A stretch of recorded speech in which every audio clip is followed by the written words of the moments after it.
ready to run for another of our 2-hour endurance races in the 2026 IMSA Airbnb Endurance Challenge.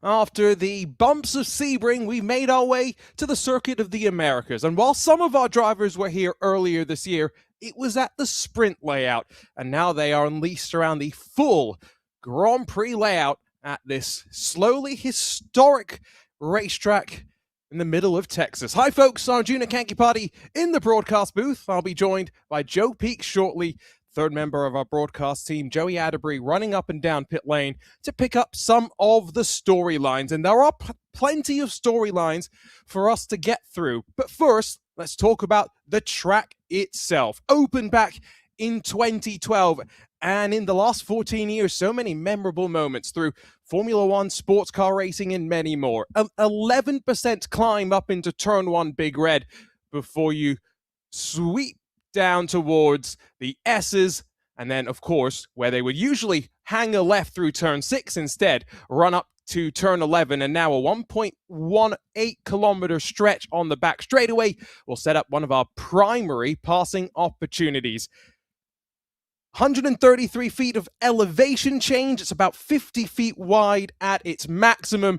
It's a track that I think in these LMP3 cars will provide plenty of passing opportunities. A little less of a street circuit, though, for these drivers compared to what they were dealing with last time around. Oscar Tunho makes it back-to-back poles for Gebhard Motorsports, and he'll be alongside of Titus Sherlock getting the call-up in the Tony Driver Development number 95. Travis Hill inside for Shopify Racing of Ari Baylog for the second Tony Driver Development Ligier JSP 325, and that's just the front four. Our field already stacked up 2 by 2. Couple of extra cars in the mix, but no BMW M2. So instead, it's just an LMP3 duel here in the Lone Star State. And we are racing for 2 hours. Driver changes to come, pit stops to talk about as well. And Oscar Tunho so aggressively on the defense up to turn number 1 that he's locked the inside front. But will drop down now and plunge in towards the S's. Titus Sherlock has done a great job to heat the tires up and go on the offense early doors. Rest of the field is most of the bronze drivers. These top 2 teams are just silver lineups, so a little bit stronger pairings to start this initial stint off. And already you can see that separation starting to build. Travis Hill in the Shopify Racing number 2, doing a good job to break away from Baylog Clapham in one of our new entries, the Crown Racing number 17. A wonderful shot as we drop down now into the back half of the middle sector. Very close behind the yellow and red of Baylog. That's the Tony Driver Development number 30. And behind him, Brady Clapham chased down by Brian Thenis and Farhan Siddiqui as well. One team may not have taken to the start. I'm not sure if that was just the driver ID non-functioning for Performance Tech Motorsports, but a big send at the end of the back straightaway. Just about wound down in time for Clapham. But avoiding action just in the nick of time as we now twist our way through the final sector of the lap. An opportunity to send it back up the inside, and that's exactly what Clapham saw. But cuts back underneath of Brian Thenis as now we sweep through the long triple right-hander. An ode to, of course, the triple left-hander at Turkey. One of the more interesting corners on the track in the way that you are challenged, even in these downforce machines. No worries about track limits in these early stages of these races. It'll be something that the drivers are a bit more concerned about the later we go.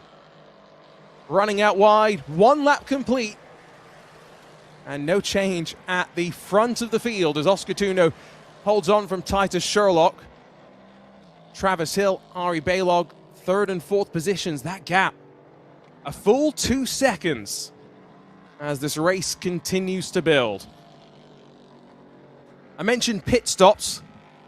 Of course, in a 2-hour race with a driver change, you expect 1. But one of the changes in regulations coming out of our opening round of the championship has seen the inclusion of 2 mandatory pit stops. Got to be taken at least 15 minutes after the start of the race or 15 minutes before the end. Might be a factor for some of those bronze driver lineups a bit further back. Their fighting is really starting to check them up as well.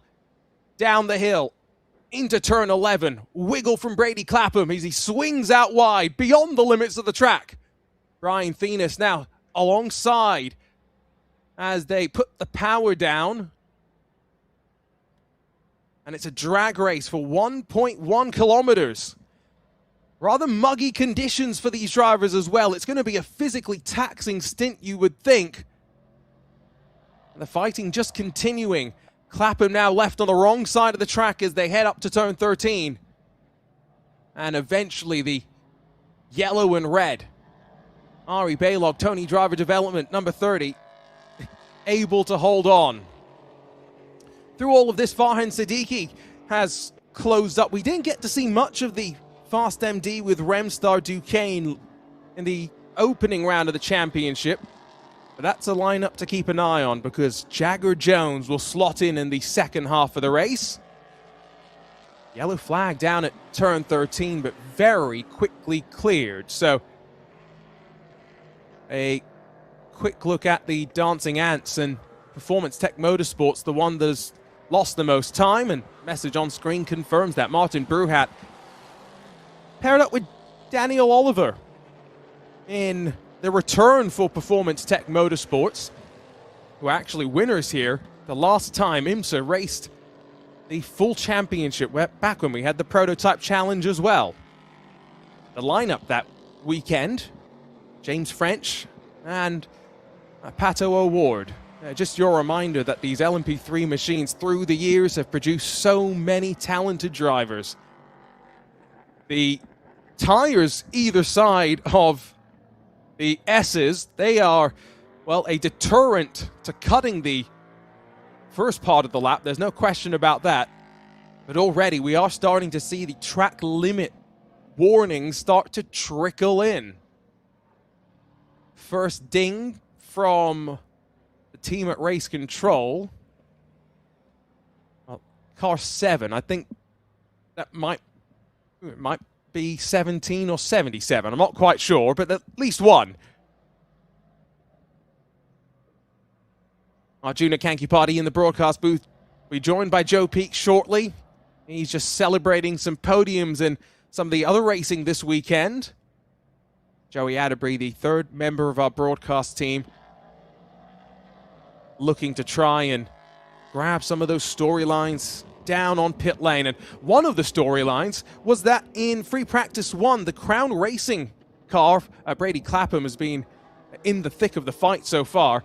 It had an oil leak, dropped oil all around the track, and well, effectively we saw no running in that first free practice. What we did end up seeing was an additional free practice session slotted in just before qualifying earlier today, or yesterday I should say. And that was a very representative condition of what qualifying was then to be. And no doubt there are some drivers pushing the limits of the track. Ari Baylog in that Tony Driver Development, yellow and red. He might have been the first to officially get the warning. As we see some patches of moisture.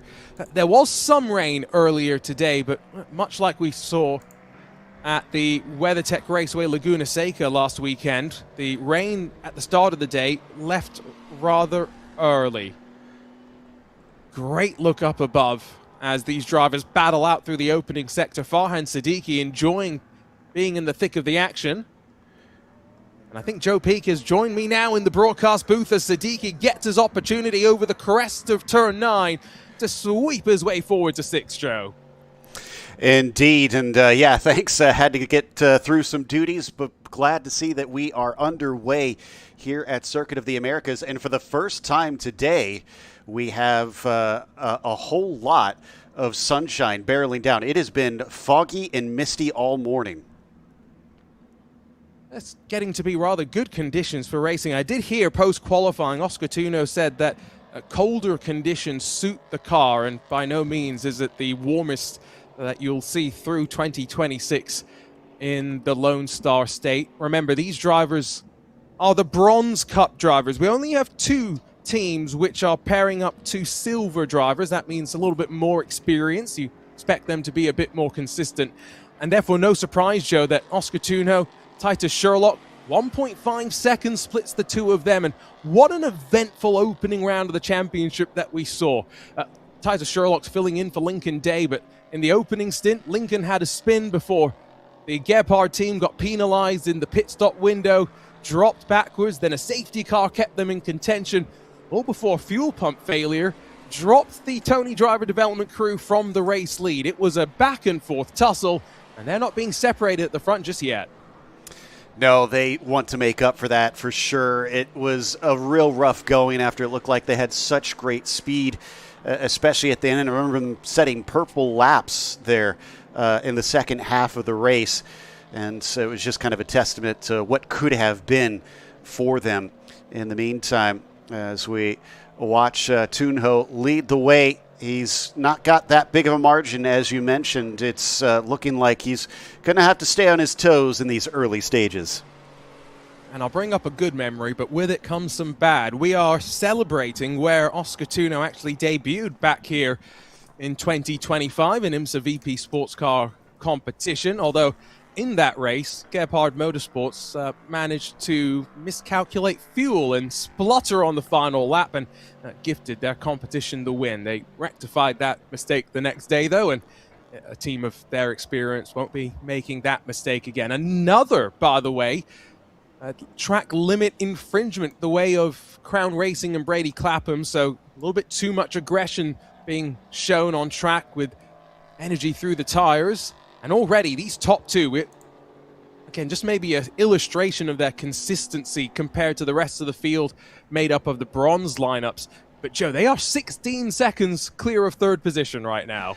I mean, in only 10 minutes of racing, that's pretty darn impressive. It shows that the speed is massively in favor on this first stint. Now, remember, we will have driver changes later on, so that could change the complexion of things. Or, you know, there's always the ever-present threat of the full course yellow, and that will bunch things back up as well. In fact, that was a major factor in the race back at Sebring, so the drivers will be well aware to not count their chickens quite yet. Safety crew did a great job at Sebring, though. I've got the results in front of me. We had just 2 full course yellow laps in that race, so very quick effort around Sebring to get the car recovered and get our racing back underway. And again, that's where the second driver, in some of these lineups, we've got to keep an eye on them. I've already called out Jagger Jones in the early stages of this race, but for Forte Racing, Patrick Kujala, we know just how quick he can be. Garrett Grist will swap in with Ari Baylog, but making his debut in IMSA competition today is a 17-year-old Jules Contara, who's paired up with Matt Forbush. Now, he's replacing an experienced driver in Tom Long, so those are some big shoes to fill, but with some open wheel experience, former Red Bull Junior driver, he's already shown plenty of potential, and let's see what he can do when he's given that chance to push the issue slightly later on. Paired up with Titus Sherlock, though, is Wyatt Brikacek, who won both of the sprint races for the VP Sports Car Challenge when they came here earlier this year, Joe, albeit the slightly shorter layout. So he'll bring plenty of confidence into this particular weekend.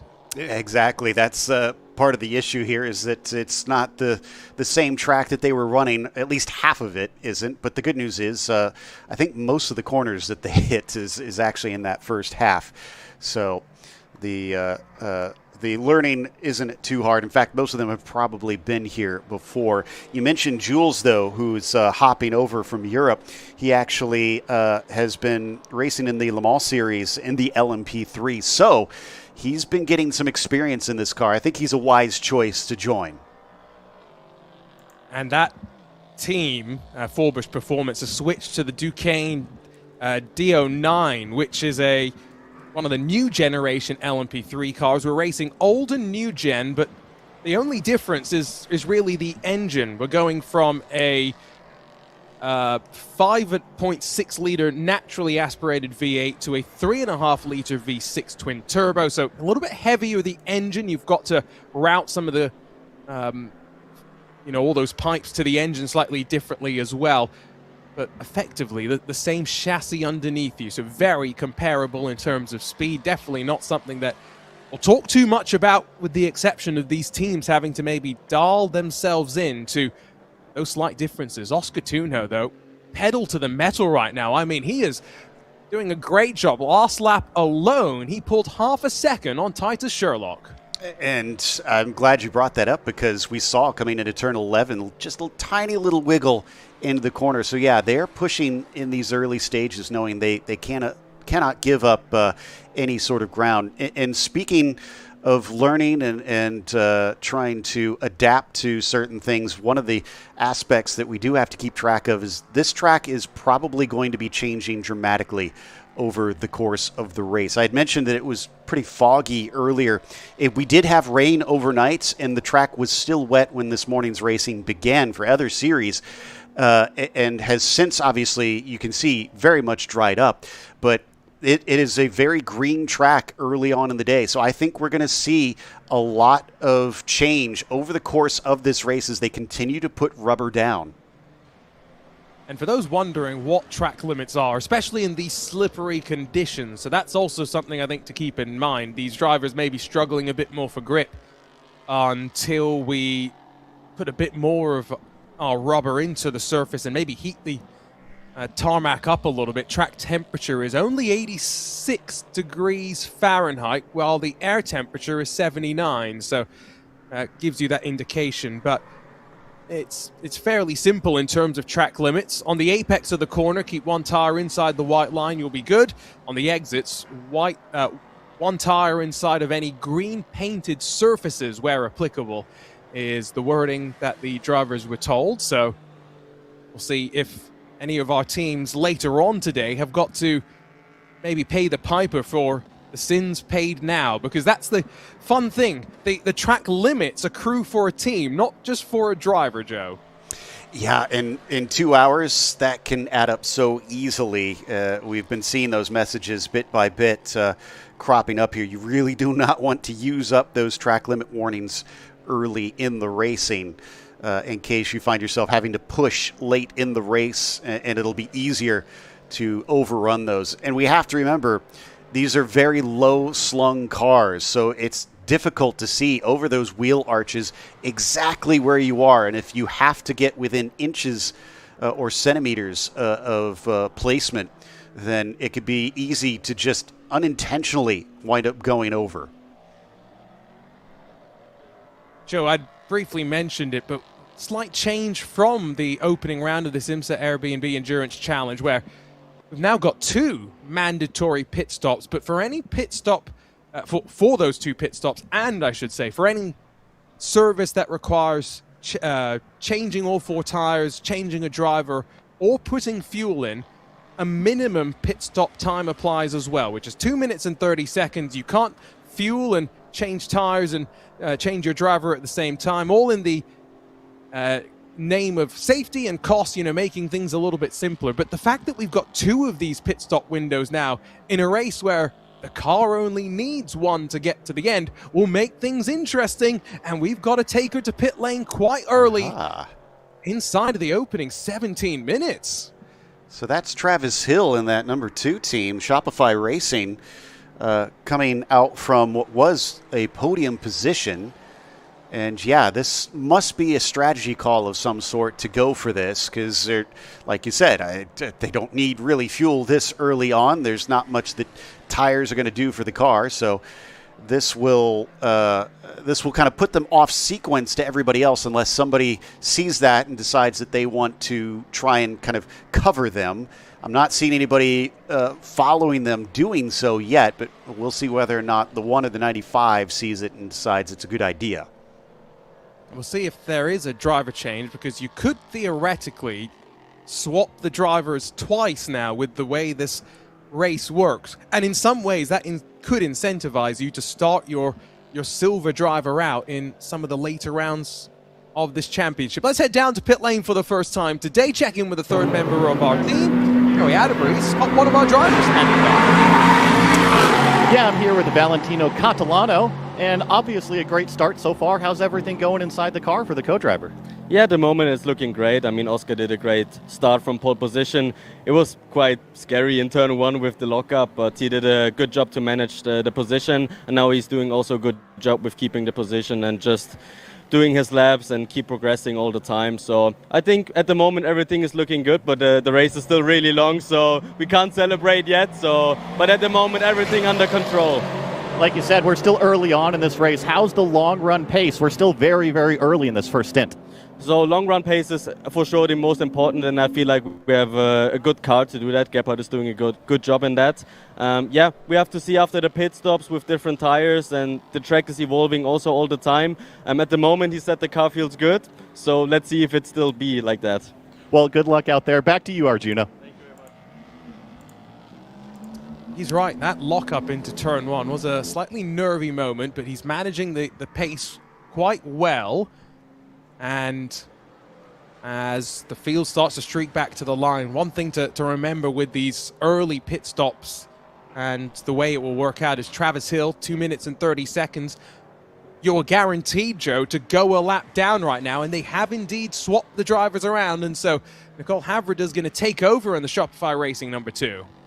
Now, our clock shows 2:27:09. I'm not sure where it's getting the info, so I don't want to base it completely off that yet on whether or not that's under the 2-minute 30 mark, but that's not a good sign if that is accurate, because we did have teams back at Sebring that got penalties for improper pit procedure, and that wound up undoing a couple of very good races.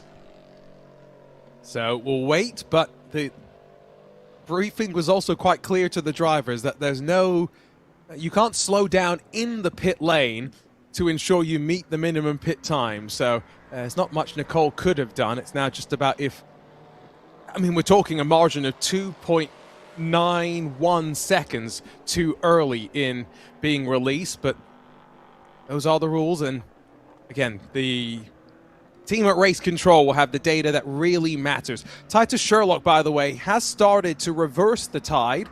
Last couple of laps being a bit quicker. Brady Clapham started to keep it on the track and closing up to Brian Thenis as well. So in the Crown Racing 17, things coming together. And why is that important? I'll go back to what you were saying, Joe. Track is evolving, and for a lot of these teams, while yes, they may have come here for the sprint round earlier this year, it's a lot of guessing in terms of the setup and making sure the balance of the car will be okay. Yeah, it's always something very different to try and make those tires go as long as they do in these endurance races. And that's kind of the purpose of this series. Is we have the sprint series already, but these teams, these drivers, they wanted an opportunity to get the experience they need to step up into the IMSA WeatherTech series, to understand how to set up a car for a long endurance race. And there's our confirmation. That info seems to be correct. Car 2 gets a penalty for a short pit stop. This is a pretty long and painful run through. You don't want to have to make those extra stops in pit lane. No, but again, the beauty of IMSA competition, already a lap down, if we were to get a safety car, slightly less likely in our field of 10, you're back into the mix and suddenly things will change. Now, if the pit stop time is more than 10 seconds under 2 minutes and 30, then the penalty is a bit more severe. But 31 seconds for a drive-through is our magic number to be aware of, as there may be some other penalties later on in this race. Given that Titus Sherlock continues to close that leading battle, it's such an evenly matched pair of teams, drivers, different chassis between them, yes. But again, the great thing about these LMP3 cars is they all run so similarly. It doesn't really matter which of the chassis you are competing in. About 23 minutes done at this point. I'm surprised that none of the other teams have thought about maybe doing the same strategy. But I guess the reality is for them, Joe, that wait until around 40 minutes because that's when the minimum drive time will elapse for your first driver, and then you can put the slightly quicker driver into the end. Exactly. And I think the other reason is because in a race with maybe a slightly bigger field, we could see some need for clear track out there. If you feel like I can't run as quick as I could, yeah, make that early stop, try to go a contra strategy and see if you could pick up the pace. That doesn't seem to be that big of an issue. Most of the cars are pretty spread out, even this early on. So I can't see many of the teams feeling a need to try and go against the grain of what everybody else is doing. And they're going to have a strategy coming into this race. They have a plan. And seeing someone peel off like that, they need to give you a pretty good impetus to break away from your plan, I think. The only team which has changed their starting driver compared to Sebring, Ari Balog starting instead of Garrett Grist, which I think is the indication that you are looking for that minimum drive time, and then we'll see from there. Word from Joey as he sprints up and down the lane, especially a long pit lane like it is here at the Circuit of the Americas. Quickly chatted with Travis Hill. Penalties not ideal, but they're looking forward to trying to fight back. The stop was purely fuel strategy, which based on some of his other conversations, Joe, is not the simplest of calls here. Everyone might think a 2-hour race, a car that can get close to about an hour might be easy, but no, it seems like there's a bit more for these teams to be thinking about. Well, and it does make me wonder because I'm trying to compare Sebring to Coda in terms of that fuel and think about the layout of the track. There's some very long, flat-out portions, but so is there at Sebring. I think maybe the main factor is that there's more slower corners here. I'll have to ask Joey if any of the teams have an idea of what that fuel consumption looks like, if there is any sort of comparison that we can go by. But it's also, I mean, this place has a number of comparisons, as strange as it might sound, since it's one of the newest tracks in North America, but it's also kind of been become notorious for some bumps. Not as rough as what we see at Sebring, but this is a very bumpy track. And that's why we've seen it, repaved in the past when there were concerns about those on two wheels. So it's a surface that underneath is shifting continuously, and that's something to be aware of. Big smoke from the left front for Oscar Tuno as he begins to navigate through some traffic. The gap with Titus Sherlock has grown back out to around 2 seconds as they run up and down the back straightaway, and I do say up and down because it is by no means flat or straight. Brief chance to catch your breath, though, but he's caught the traffic, not at the best of times. You want to slip up the inside on the run-up to turn 13, but that's compromised him slightly, a bit tighter. Let's see how quickly Titus Sherlock's going to be able to dispatch of the traffic as well here, because in towards turn 15, the slow, unwinding left-hander, and then into the triple right-hander, even with downforce on your side, Joe, dirty air is not going to be your friend. Certainly not. There's a number of spots where if you catch traffic, it's going to be a nightmare. This is definitely one of the portions of the track where it's not ideal. But like you said, you had those slower corners through the stadium section that kind of helps out a little bit. Now, if you catch them through the S's, that I think is really going to hurt because it's not often that you can make easy passes there. And like you said, the aero wake is going to cost you some time to make it tough to get close to the car. Let's head back down to pit lane. There's a bit more smoke, this time from the right front of the race leader, because Joey Atterbury's got Jagger Jones. Yeah, standing here with Jagger Jones. Now, the hot topic today is all the fuel consumption. How are you guys handling that strategy? Yeah, so right now Farhan's in the car. He did a good job in qualifying yesterday. We're up 2 spots in 6, so he's got somewhere around a 40-45 minute run, and then I'll get in the car and go to the finish. We have to have 1 stop in there, so we have a little bit of room when we want to do it, but something probably make it 2 pretty even stints for me, those last 2 runs.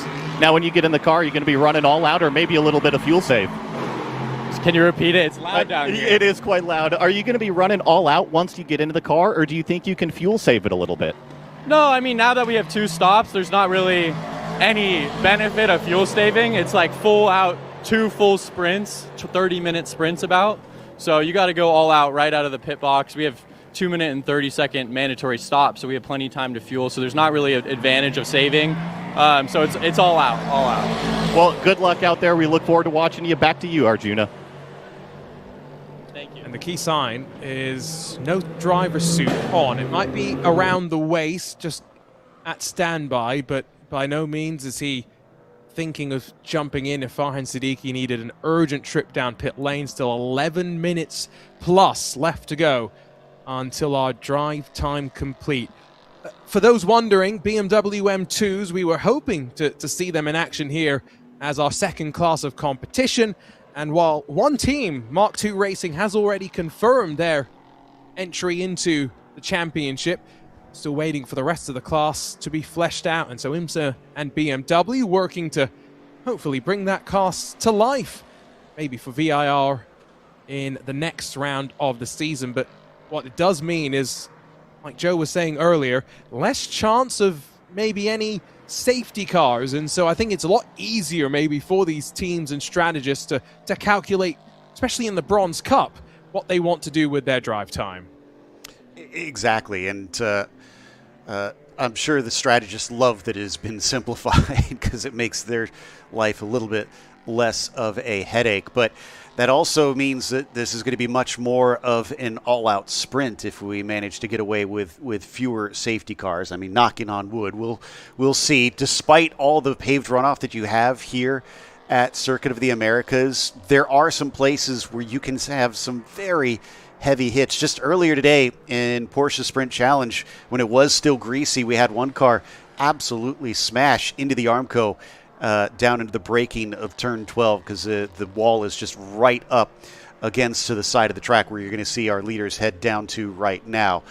So you can't get away completely scot-free, but there's lots of zones where you can bail out if you find yourself going in a little too hot.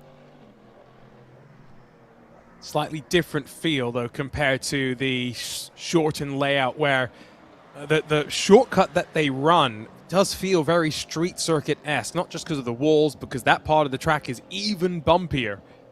Our leaders, by the way, pace has dropped off slightly, but the fastest laps of our race, 2:02.185 from Titus Sherlock. He lives about 4 hours up the road near Dallas, Texas.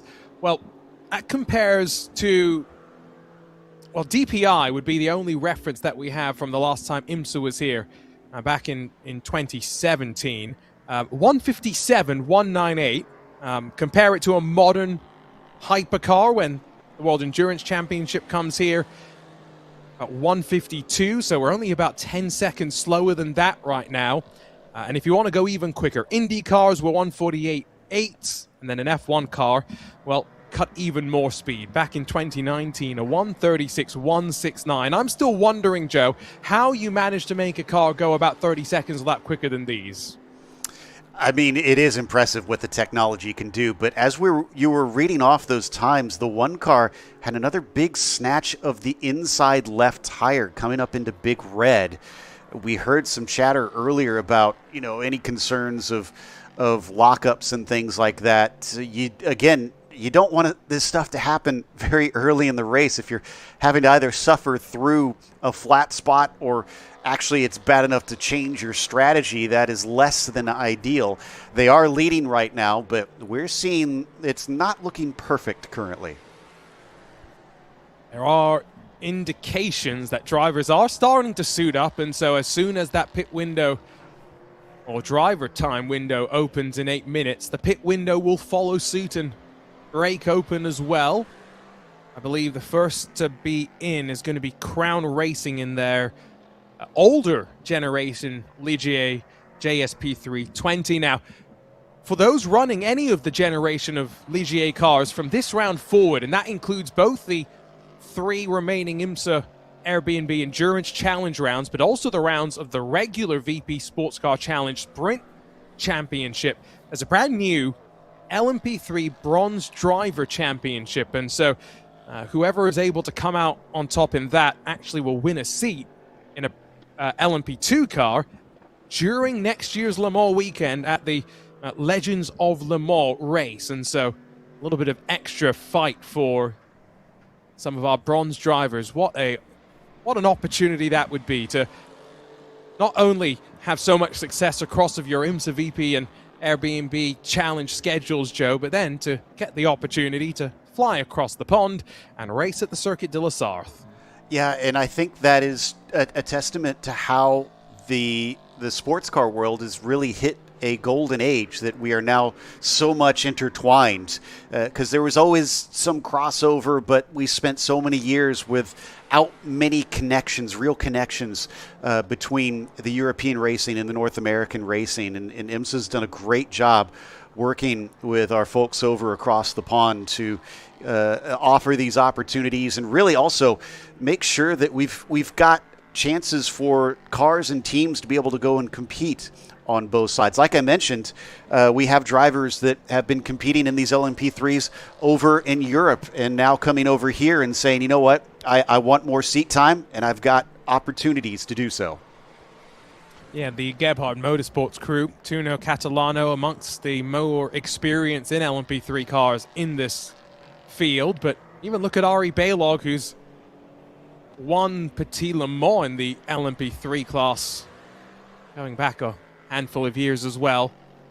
These are popular machines at the end of the day, and that's why the endurance format seems to have been welcomed by many. Now that they don't have a place in the IMSA WeatherTech Sports Car Championship, that was part of the reason why Performance Tech kind of took a step back from the top level, found themselves with another opportunity to race their cars regularly, and Martin Bruhat is paired up with Daniel Oliver. Bruhat's just got himself a track limits warning and a brief yellow flag at turn 1 for Ari Balog, who's had a brief moment up at Big Red.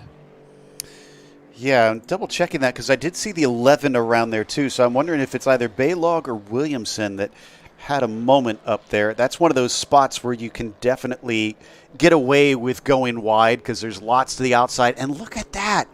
Again, the Gebhardt car just locking the brakes up. Now, that's not uncommon up into turn 1, but again, you really don't want that to be happening too often here in the first half hour of this 2-hour race. And it doesn't seem to be slowing them down. They've got it up to about 3 seconds over Sherlock in the 95 car, but I'd be a bit concerned if I was watching my driver starting to do that repeatedly. Yes, that's the issue. Although 24 minutes to go,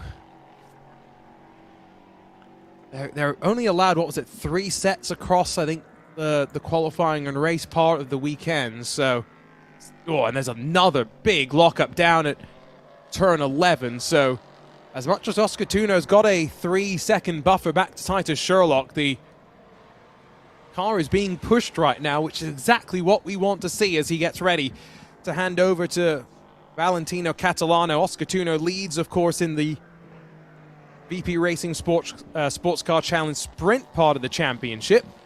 And, of course, coming off the win at Sebring, leading here in the Endurance Championship as well. Titus Sherlock, last lap, another 8/10 loss. So there is a lot of back and forth here. As much as I had said earlier, they're more consistent at the front. We've reached the point where the tires are starting to give them some struggle. Yeah, we saw quite a little wiggle there in 13 coming into these slower portions. And I think that is telling because we mentioned earlier about the aero of the car being a factor in these LMP3s. Well, it's not really helping you all that much through the stadium section. So if you've been abusing the tires and you don't have the mechanical grip, it's going to show itself through those slow back and forth hairpins, and that little wiggle could be another sign that we're starting to see them use up their stuff. We're being told that crew is starting to get on the wall, but no indications of either of the two leaders coming in yet. And another cloud of smoke that Titus Sherlock drives through indicates to me that as much as Oscar Tuno's gained another 8/10 on the last lap, he is pushing, and maybe that is why the crew is getting ready, because there is an opportunity to put Valentino Catalano in 2 laps' time. They won't be able to come in next time around because they won't have reached that crucial 40-minute mark. drive time only counts when you're on track out of pit lane. Although, word from Joey Atterbury very quickly, Joe, because I think he's hearing us chatter away about all of the permutations here. Valentino Catalano not actually suited up, so maybe the crew just getting ready to put the team into a fuel window to get to 40 minutes left in the race when they'll put Valentino in. Interesting. The 95, we just saw another big lockup down into turn 11 there once again. At least I think that was the 95 and not our one car trying to catch up. So multiple cars. Yeah, I'm getting confirmation that was the 95 that we saw with that lockup there. So now we've got both of our leaders pushing pretty hard, it seems, and finding themselves maybe overstepping the limit a little bit. I'm very curious if they are actually starting to experience some bad knock-on effects from those lockups, or if it's kind of a non-issue and we're making a mountain out of this molehill. Oscar Tunho has caught up to the back of the Shopify Racing number 2. Will he exit stage left and work his way into pit lane? Yes, he does. And it's crucially earlier than the window. So even if he wanted to do a driver change, he would not be able to. But effectively, what this has done, split the race into 3 40-minute stints. And Titus Sherlock, who has lost about 2 seconds compared to his fastest lap of the race, as he breaks the timing beam once again, is going to get a slightly significant undercut here, I would think, Joe. I would imagine so. And I'd love to hear from the teams about, would taking that sort of logical route of splitting it up into even thirds, is there an advantage to that? Because it seems, like I said, the most logical way to try and approach it. But sometimes there's other factors that would make more sense to try and go longer. Things such as cautions and the way that the track is rubbering in. In the meantime, you can see that they finished the fueling and are now getting the tires on. As Arjuna mentioned, they cannot change tires and put fuel into the car at the same time. But remember, if you're just joining us, they have a minimum pit stop time. Watch that red box on your left-hand side. If it does not reach 2:30, then they will get a penalty. We've already had at least one car suffer that. Well, and so again, it's less pressure on the team. You don't need the air hoses necessarily. They've just got regular power drills or whatever it would seem. What it does mean, though, here is when I'm thinking about fuel is that car's going to sit there and just wait now, because they're not going to want to make it too heavy. They're going to have to bring it back in another 40 minutes to do the driver change anyway. And so now you could see that Oscar Tunho wanted to open the door and get a bit of cool air potentially into that car. It's going to be joined by someone else directly behind them as well. So I do think this is kind of what the mandatory 2 stops has done, Joe, is it's opened up this race to be broken up into 3 40-minute windows. And I think Ari Balog's going to get out and Garrett Grist will get in. Oh, we've got some more work going on. They've got just a scant little bit of time left that we saw something being plugged into the car on the left-hand side. But you're right, Balog is now taking his stop for the 30 team. And Garrett Grist, I think, is still unable to get into the car because of the drive times like you were mentioning. So we'll watch out for that. It is now over the 2:30 for Oscar Tunho. Something has gone a little bit awry. Well, we chronicled the story of round 1 where spin for the Tony Driver development car in the opening 40 minutes, then a pit stop penalty after the opening hour for Gebhard Motorsports, and then a fuel pump issue for Tony Driver development. Oscar Tunho having the issue early. That's the more important thing. And I have no doubt that Joey Atterbury is keeping an eye on not just the driver change for Garrett Grist getting in, maybe Brian Thenis getting out and Patrick Kujala jumping in there. The yellow and red with black highlights as well for Tony Driver development. Michelin tires being worked on first, and there you go. You can do your driver change and the tires at the same time. And so, whereas, again, in an IMSA WeatherTech, IMSA Michelin Pilot Challenge, pit lane race. You may be looking at a 15-second driver change, a little bit more leisurely right now. It is. And we got confirmation from Joey that Grist is in for that 30 car. So when they exit, we should see that timing update. In the meantime, is this for position on track that we've got here? Well, I think that's Shopify Racing and Nicole Havrida. That would be Titus Sherlock then, I think, who's trying to make his way through and up the inside at turn 20, the final corner. Remember, got to just keep one tire inside the green, and I think that's indeed fair game as the laps tick away. It's a 2:05.8 though, so compared to the 2:02.185, which is his fastest lap of the race, I'm struggling to understand the strategy call here. No issue, by the way, for Ari Baylog. It was 2 minutes 39 there. Garrett Grist will get populated on the left when the driver ID has done its magic. Oscar Tuno has left pit lane. But Joe, they've lost about a minute and 20, 30 seconds as it's a busy time with lots of crews getting to work now and more drama for the Forte Racing team. This is less than ideal, but this is where you got to get those kinks worked out. Everybody has to be firing on all cylinders out there. Joey is saying that Garrett had a bit of a stall leaving the pit lane, so they lost a few seconds, about 5 seconds here. Considering the gaps that we're mostly seeing, that might not be the biggest problem in the world, especially compared to what we witnessed the one team have out there. And they are still showing scored ahead of the 2 car, only by about 12 seconds. But I certainly don't think they're going to wind up in the lead once all these pits cycle through. Yeah, we'll wait for timing to switch. Graphic on the bottom shows Patrick Kujala getting in and Brian Thenis getting out of that Forte Racing 77. Now, they did end up leaving just in the nick of time. They had broken out the tape, which is never a good sign, and we'll find out. Brady Clapham seems to have stayed in that number 17, unless our news from pit lane was mistaken. We had been told that Chris McMurray was going to be slotted in to jump in, but we are closing in on an hour complete, 15 minutes to go until that magic number, and still Titus Sherlock paces the field up front, and the pace has been brought back down as well. Just a lap or so where he was caught up in traffic, and now right back hitting his numbers, sub 2:04 lap times. Coming back down the hill out of turn 1 and into 2. You carry a lot of speed through here despite it being a sharp, slow hairpin.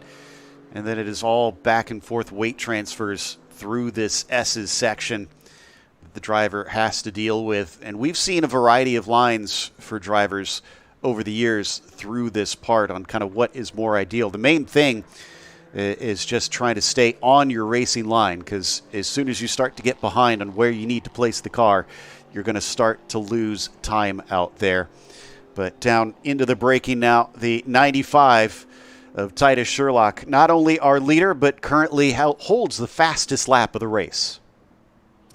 Now, because he was a late call-up, Lincoln Day feeling under the weather, so Sherlock has raced with Tony Driver Development before, just slotting into that seat quite nicely. I don't think he'll have the very Texas-inspired suit that his teammate Wyatt Brickachek does, and so I'm just making a statement that when pit stops get underway and we have the driver change there, see if we can grab a glimpse of it. Out of the twisty stuff, there was a apex somewhere at turn 12, and I don't quite think Titus Sherlock got near it, but driving within the limits of the tires right now, I think no question about that. And pit lane is going to cycle through all but just a handful of cars. Farhan Siddiqui is going to be in, and I would assume Jagger Jones will take over. Matt Forbush in. I think that will mean we get the first opportunity to see the 17-year-old Jules Contara from France. And there we go, throwing the seat insert. Just remember, guys, there's no rush right now. I mean, if you're used to it, trying to get in and out as quickly as you can, then probably is almost a force of habit for some of these team members. And they're going to slot the driver in, the 87 machine, and hopefully get Jagger Jones out as immediately as they possibly can. It is worth pointing out that that while you have that time, you want to try and get it done as quickly as you can so that you can spend the extra time kind of double checking everything, making sure you've crossed your T's and dotted your I's out there.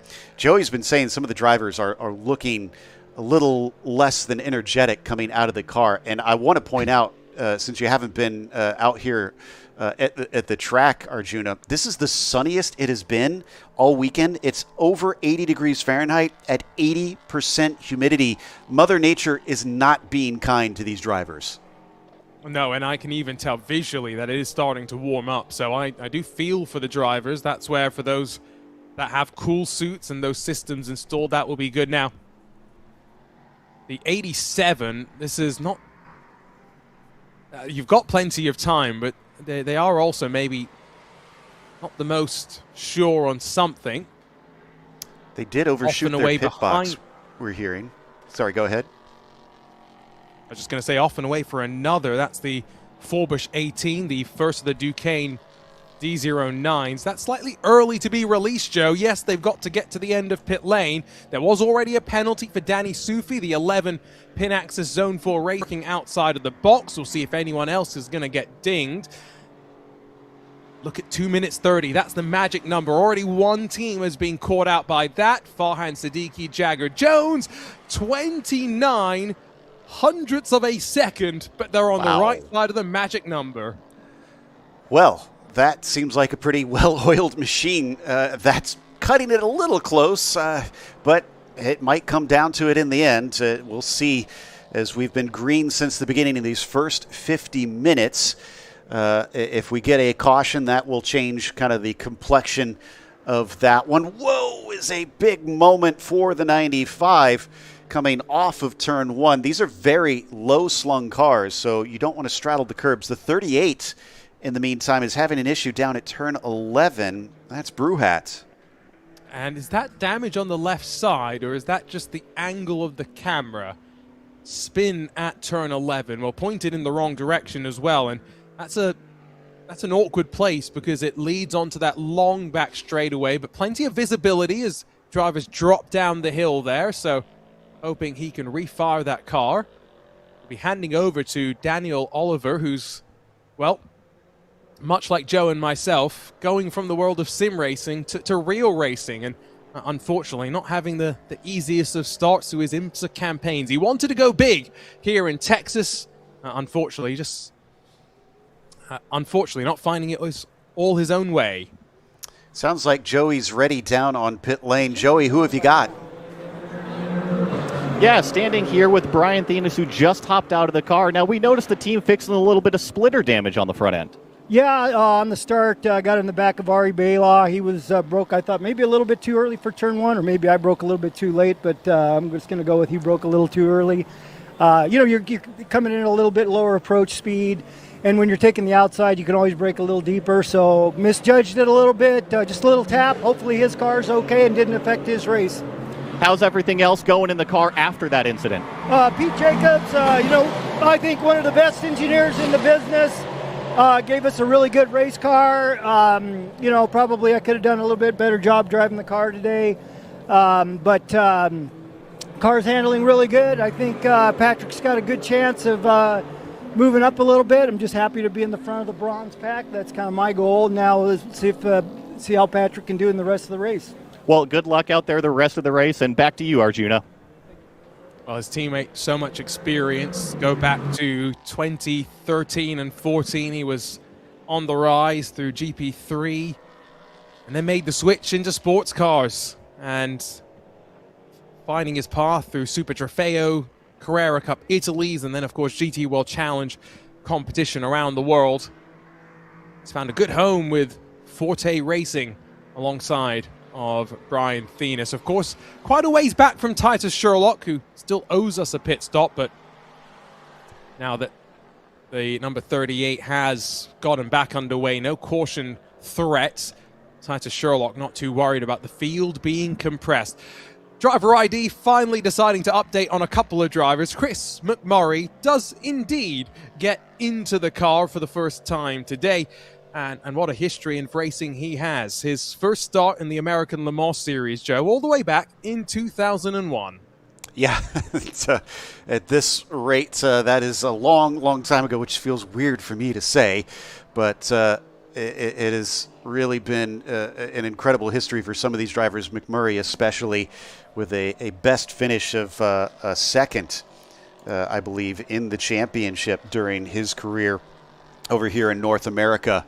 Has put in a lot of hard work. I'm sure he would love to try and help that team to success here in the Airbnb Endurance Challenge.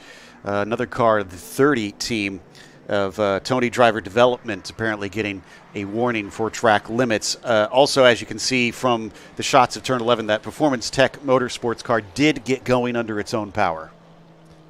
So is Farhan Siddiqui's teammate, we believe. Jagger Jones slips past Chris McMurray. No surprise that Jagger Jones straight on the pace. We'll get confirmation, though, if it was indeed a driver change or if our eyes deceived us. I don't think there's going to be any question here, but word has come down from a couple of sources. Joey Atterbury is one. Shout out to Tony DeZino, part of our IMSA media team at the track as well. Wyatt Bricacek is on the wall, seat insert in hand, getting ready to jump into that Tony Driver Development number 95. Now, Wyatt Bricacek won both of the races earlier this year around the sprint configuration that we use in the VP Sports Car Challenge. Slightly different layout. It's not going to be much of a challenge, you would assume, for someone like Wyatt to get up to speed. My only question really is, Joe, what are they doing strategically? Because this car has been able to go around 55 minutes on the fuel tank, but they're going to need to come in around 40-ish minutes time to make sure they cover off the 15-minute threshold for their second pit stop as well. Exactly, and the other thing I kind of worry about is that you don't want to have to make that pit stop after a late caution, just in case. You don't want to be caught with your pants down. So, yes, we still have a ways to go until we get there, but you do need to consider these things because if you have to stop after we get everybody bunched back up, you are going to be way behind the field. Confirmation of some driver ID issues, as we suspected, but still no confirmation that Jagger Jones is in that 87. Now does Titus Sherlock peel off to the left? His job's done. Got the call up on short notice, but lives just 4 hours up the road near Dallas, Texas, and a sterling job to manage the pace of the tires, avoid too many of those pesky track limit infringements, and he'll dive down to pit lane and hand over to his teammate, now going for the Airbnb Endurance Challenge Championship, kind of by himself because, well, with Lincoln Day racing in the first round, now Titus Sherlock in round two, a little bit of a mix and match lineup, at least on the driver's portion of the championship. They're trying to coordinate the pit stop properly here, but look at that driver's suit. You can't quite see the full detail from the back, but he has gone full Texan here as he gets ready to jump into the car. My question is, are those designer jeans, or has he gotten the bootleg knockoffs from somewhere? Oh, it's a great question. No Texan suit for Sherlock, but maybe he'll get one afterwards for the effort. By the way, speaking of effort, Patrick Kujala, fastest lap of the race, 2:01.442 a handful of laps ago. It's been matching that lap time within 2 or 3 tenths. And so as we just wait for the driver change to be finished, then we'll get the fuel and the tires run through as well. I get the sneaking suspicion here that Forte Racing 77, even with the hole at the front, Patrick Kujala, the Flying Finn, a man on a mission right now. Yeah, they need to get back around, but it's only going to be a minute's time until they start to release this car. You can see the clock up in the upper left still holding. Somebody is also exiting out. I think that's the 38 team that we just saw going by them getting ready to leave the lane. They had a bit of a long stop from what it looks like now, well over 3 minutes. I can tell you that the 77 is currently coming up to turn 11, so they are on the complete opposite side of the circuit just as they are being released. Well, it looked like they were. They were giving them the motion, but the car hasn't moved yet. Now, they didn't get much time in free practice 1, so did they have to try and use some in free practice 2 and 3 to time out from their pit stalls how long it would take them to get to the end of pit lane? Well, Wyatt Bricacek is released out onto track. The 25-year-old now just waits to release himself from the limiter, stay on the left-hand side of that white line, and then blend back onto track. 2:35, a bit of margin there, but ensuring that there's no question as to if he was safe on time. And the rest of our driver ID changes are now coming through. Daniel Oliver gets into that Performance Tech 38 after the slightly slow pit stop, and it is Jagger Jones into that number 87, replacing Farhan Siddiqui. It means, if things are correct, and I don't believe they are because I'm quite sure Ari Baylog has been replaced by Garrett Grist, the only team that has not done a driver change, Oscar Tuno, Gebhard Motorsports, waiting to put in Valentino Catalano in another 20 minutes' time. Now, the gap between P1 and P2 should hopefully update relatively soon, but just by the marching ants, it's about half a lap's difference right now between those two positions. That is pretty handy. Like you said, there's a couple teams that do need to stop to try and do those driver changes, but we'll see how that kind of affects everything once we get to the last stint. That's what we really need to watch for, is once both pit stops are done, that'll give us a clearer picture of where everybody sits. Got to give credit as well to Brian Thenis, teammate to Patrick Kujala, because he's done the opening, 50-something minutes of the race and only lost 40 seconds to a silver class driver, a driver who is, in some ways, expected to be a lot faster and a lot more consistent. What will now happen is if we get a safety car, field is compressed, and suddenly Forte Racing are in the thick of things. Even with the slow pit stop, though, Gebhard Motorsports find themselves slotted into third, and so that is not the worst case scenario. What has happened to the number 95? Because Wyatt Bricacek has exited back down to pit lane, and now the crew's getting... Is this...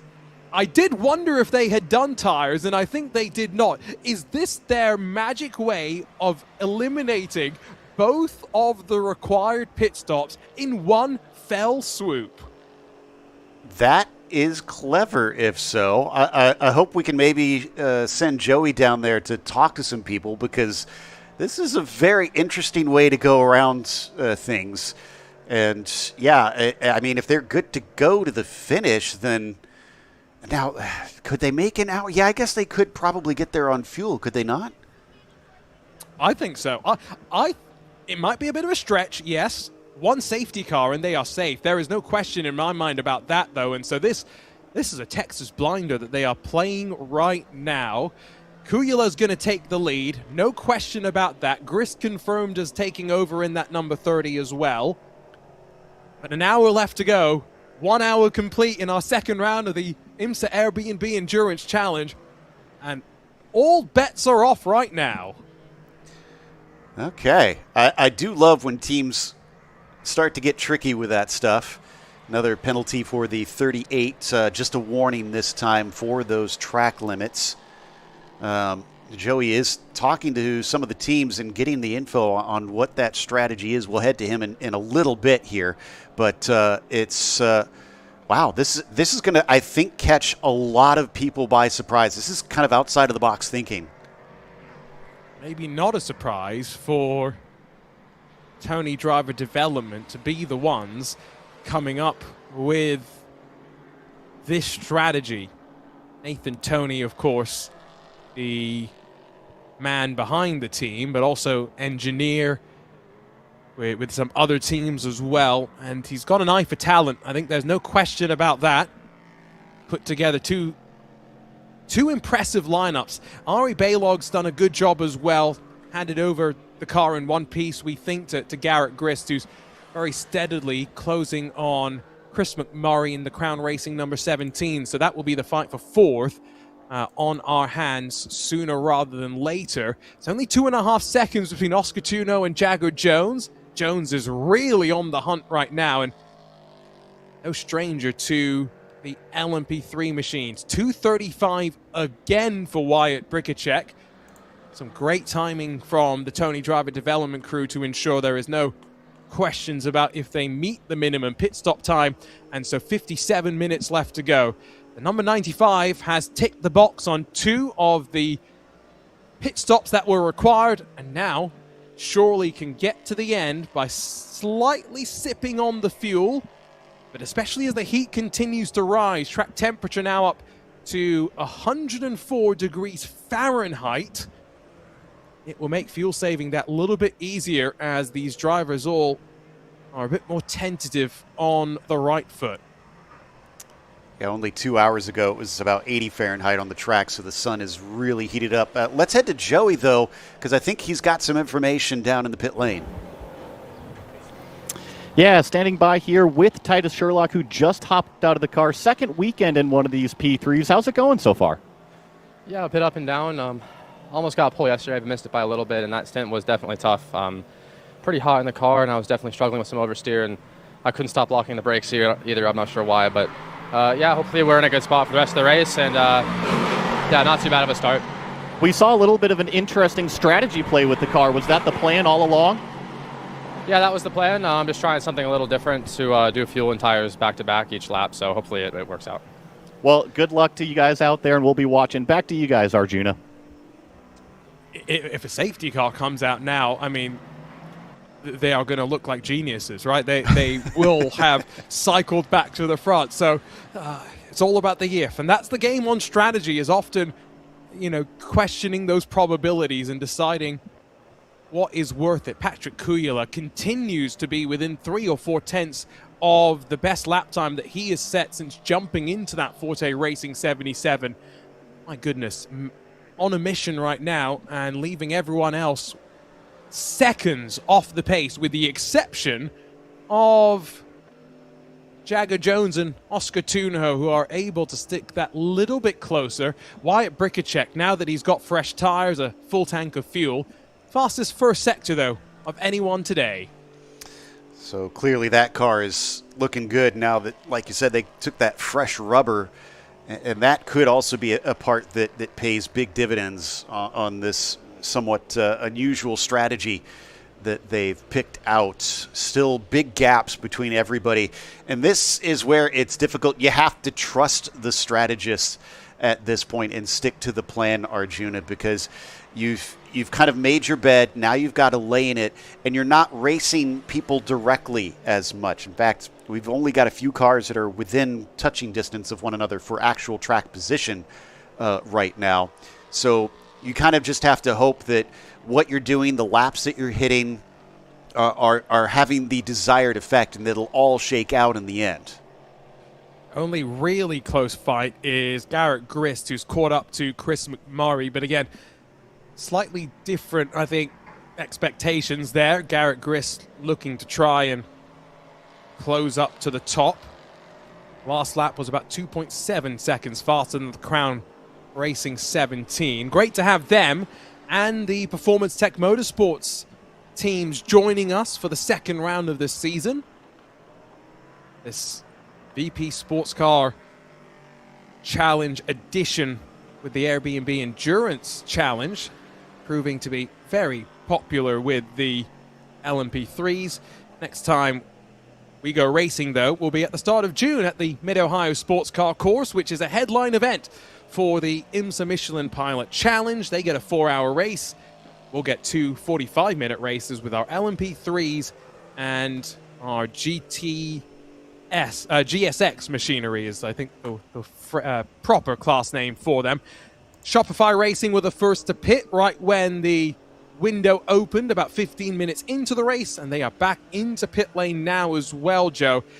the word from Joey, not far away from seeing Gebhard Motorsports and Oscar Tuno back onto pit lane as well. Yep, with what seems to be a driver change, I think. Also, Bricacek just reset the fastest lap this last time by, down to a 2:01.3, and went purple in the first sector yet again.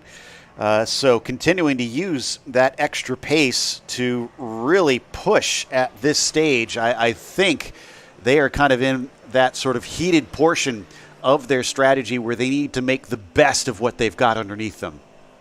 Well, this race is really making me think back to NLS, Nürburgring Landstracken Series races, kind of what many will see next weekend in the Nürburgring 24, because this minimum pit stop time, it's separated the drivers on track, but they're all still having to race quite competitively, and any fall off in lap times will be noticed in the gaps through the field. Kujala's lost a couple of tenths. It's not much, but especially now that Bricacek's on some fresh Michelins and bringing up the tempo, that is maybe something for us to just keep in mind.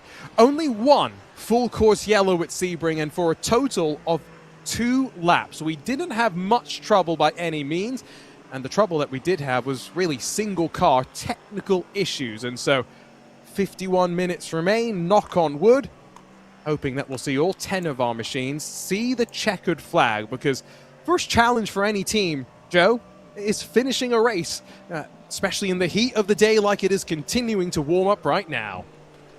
Yeah, you were talking about the issues that we saw. I think there was at least one spin with some contact in the wall coming out of Le Mans back at Sebring, but also got to remember that at least one car had lug nut issues as well. So going back to the teams really needing to be getting stuff correctly out there and making sure that they don't make any mistakes. This is so much a team effort out here in IMSA racing, and if you do wind up just doing one little thing wrong, it could have a big effect on the rest of the field. And you were talking about, everybody having to try and hit their marks out there. I think this is perhaps more difficult when you don't have that carrot in front of you to try and chase. If you're supposed to hit specific lap times, that requires a relatively skilled driver that can manage their pace. They know exactly how to run the car to a certain lap time out there without anybody around them. So I think you're going to see the cream rise to the top on this one. Well, and I look at the rest of the season that we have as well. We got VIR, Road America. Those are other tracks where I would say it can be quite difficult to run your pace the entire time in some clean air. So those should be some interesting weekends. Travis Hill back into the Shopify Racing number 2. Remember, 40 minutes minimum drive time. So Nicole Habrida has checked that box off. And clearly the intention as Nicole continues to transition into sports cars. Has had some experience in the past, but learning from the experienced team behind Shopify Racing at the Tooth Racing Camp, based up in Canada. Opportunity to get Travis back into the car. Looking at the lap times across the line once again. Bricacek 2:01.477 last time by. Kujala with a 2:01.9 was the closest to him. Everyone else is a couple of seconds off right now, and I wonder if there is a peak of these Michelin tires, Joe, and then it becomes increasingly difficult to match those first lap times as you work through the stint, and that might be an issue for Bricacek. There'll be some drivers who have some fresher tires in about 10 minutes' time. So we're past the halfway mark of this race. It's looking like it's a pretty grueling one, more than I expected considering what the weather report was looking like all weekend, especially the weather that we've experienced. The sun has been absolutely beating down on the track, and for the first time in quite some time, we actually have some form of traffic out here. And it's all sorts of different things overlapping with one another as we head up to the braking zone at the end of the back stretch. Bricacek picking his way through all of the traffic Danny Sufi in that pin axis. Zone 4, number 11, the white, orange, and purple, slightly asymmetric. Red shark fin as well. There's lots of different colors seemingly on that car. Pulling away from Daniel Oliver for Performance Tech Motorsports. And as I mentioned, making that transition from sim to real. Every driver that we've seen has clearly been physically tested today. This is a challenging one to be thrown into in your first weekend as part of the IMSA family. Yeah, and you know, Daniel was talking about that in leading up to this race, that part of the challenge for him is that physicality, because mentally he comes from a software engineer background, so he feels very confident in how he approaches all of this from that standpoint, just looking at improving on mistakes, hitting his marks and getting out there. But when your body is not used to it, I know we say it a lot as race fans, but people that don't follow this might not realize how physical racing is and how much they are athletes out there. If you're not in the right condition, especially in high downforce machines like these LMP3s, you're not going to have the performance. And you want to make it even simpler, go get a fire suit and go sit in a sauna for about 30 minutes, because that's often what it's like behind the wheel of these cars. Not everyone has air conditioning or cool suits that can help you. 45 minutes to go, pit window opening for a couple. Chris McMurray brings the Crown Racing 17 back into the lane.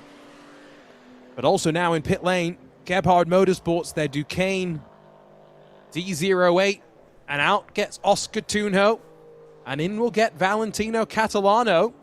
Let's see how weary Oscar's going to be after getting out. Pretty impressive opening hour and 15 minutes. Oh, that was nice and spry as he sprung out. And I kind of feel like this might be a good call if the drivers are finding that it's pretty exhausting in here, because now they're going to have a much fresher driver getting in compared to everybody else. So this could be a little bit of an edge. We're seeing so many different strategies play out in this weekend, which makes me happy. I love to see a little bit of variety come out of the paddock, so that it kind of leaves us guessing. That's kudos to the strategists, right, for being willing to take the chance. Obviously, they would have done their math and figured out that if they had some clean air, what their drivers are theoretically capable of doing, but always sometimes difficult to go against the grain. Patrick Kujala, he's in for Forte Racing, not expecting the driver change there. Same to be said for Garrett Grist, he should be staying in. And not expecting the change for Chris McMurray either, as 2 minutes 31 seconds beautifully judged on the pit stop there. Gebhard Motorsports, let's see if they're going to have another slow pit stop, drop the car, and now wait. It looked okay in the first sequence, but this is where things went wrong. They did have the fans trying to cool down the front of the car. Wondering if that maybe is part of the story. That's a good point. I hadn't caught that until Joey sent us a shot of that just now, that maybe overheating is becoming something of an issue out there. It's only 84 Fahrenheit, so it's not outrageously hot. It's more just that the sun, I think, is really beating down on everything out here, and that is probably creating a much hotter car inside in all the parts, as well as for the driver. Of course, Wyatt Brickercheck with that Texas-inspired suit. It's not going to do much to really cool you down.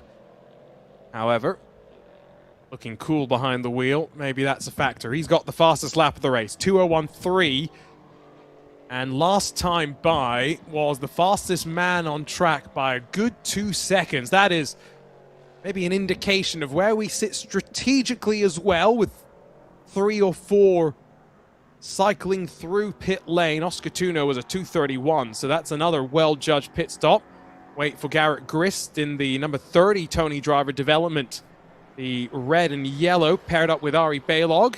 Slightly higher than 2:30, but still on the safe side, so no issues with that.